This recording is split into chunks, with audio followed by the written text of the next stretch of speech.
Hi hello అండి, ఎలా ఉన్నారు అందరూ? ఈరోజైతే మీకు కొత్త రెసిపీ పరిచయం చేస్తానండి. ఇవి తోటకూర కాడలు, వీటితో కర్రీ చేస్తారంట. నాకైతే తెలియదండి, ఫస్ట్ టైం వింటున్నాను. ఫస్ట్ టైం ట్రై చేశానండి, చాలా టేస్టీగా వచ్చింది. అందుకే వీడియో అయితే అప్లోడ్ చేస్తున్నాను. మన ఛానల్లో జెన్యూన్ వీడియోసే ఉంటాయండి. టేస్ట్ బాగా వచ్చింది కనుక వీడియో అప్లోడ్ చేస్తున్నాను. మీకు కనుక ఇవి దొరికితే ఖచ్చితంగా ట్రై చేయండి, చాలా బాగుంటుంది.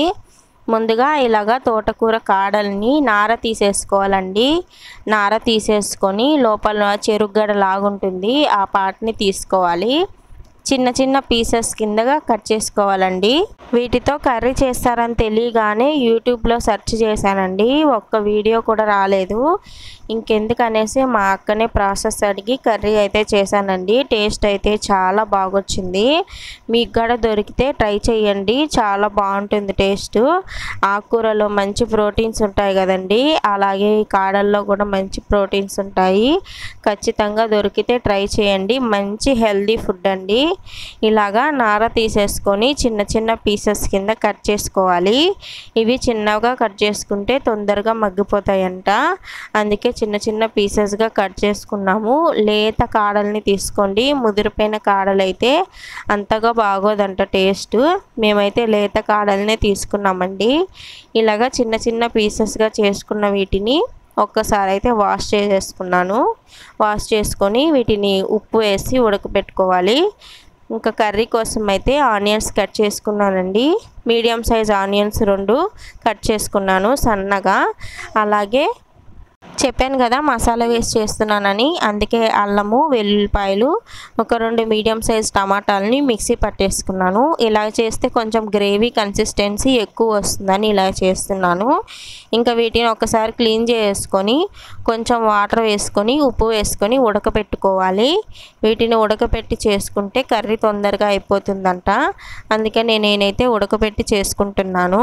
వీటిలో సాల్ట్ వాటర్ వేసి ఉడకపెట్టుకోవాలి. ఇలా నలిపితే నలగాలి, అప్పటి వరకు ఉడికించుకోవాలి.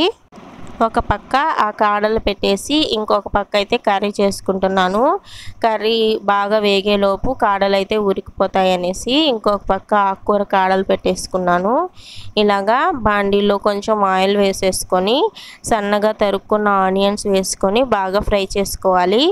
ఆనియన్స్ బాగా గోల్డెన్ కలర్ వచ్చే వరకు ఫ్రై చేసుకోవాలండి. ఇలాగ కొంచెం ఉప్పు వేసామంటే తొందరగా వేగిపోతాయి. ఇందులోనే కొంచెం పసుపు కూడా వేసుకొని బాగా కలుపుతూ వేయించుకోవాలి.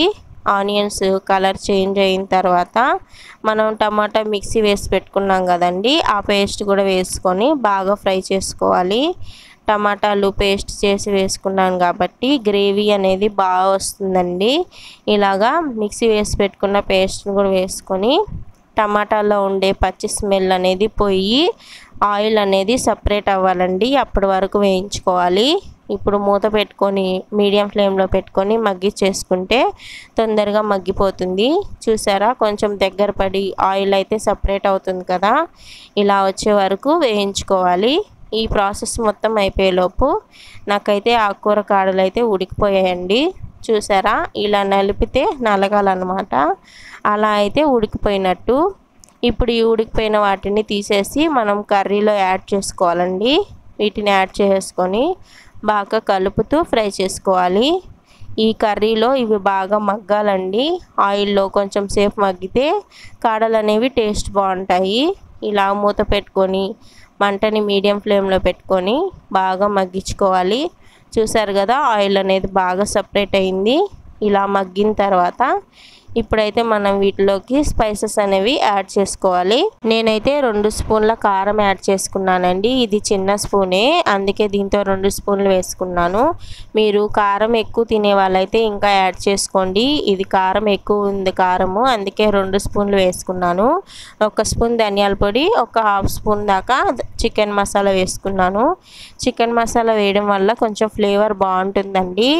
ఇందులో గరం మసాలా ఏం వేయలేదు, ఎందుకంటే మరీ డామినేట్ చేసేస్తుందేమో కాడల ఫ్లేవర్ని అనేసి ఓన్లీ చికెన్ మసాలా వేసుకున్నాను. ఈ స్పైసెస్ మొత్తం బాగా వేయించుకోవాలండి. కాడలకి బాగా పట్టి కర్రీ టేస్ట్ అనేది చాలా బాగుంటుంది. ఇప్పుడు మనం ముందుగా ఉడకబెట్టుకున్నాం కదా కాడలు, ఆ వాటర్ వేసేసుకోవాలండి. ఆ వాటర్ ఏమీ వేస్ట్గా పారేయనక్కర్లేదు, దాంతోనే కదా మనకు ప్రోటీన్స్ అన్నీ ఉంటాయి. బాగా ఉడికి ఉంటుంది కాబట్టి ఆ వాటర్ అయితే యాడ్ చేసుకున్నాను. కన్సిస్టెన్సీ చూసుకొని వాటర్ యాడ్ చేసుకోవాలండి. చూడండి మనం కర్రీ కలుపుకోవడానికి సరిపడినట్టే ఉంది. ఇంకా కొంచెం ఉడికితే బాగా దగ్గరకు అయిపోతుందని కొద్దిగా వాటర్ యాడ్ చేసుకొని కలుపుకున్నాను. ఈ కన్సిస్టెన్సీ ఉంటే మనకు ఉడికేసరికి కొంచెం దగ్గరకు వస్తుంది కదా.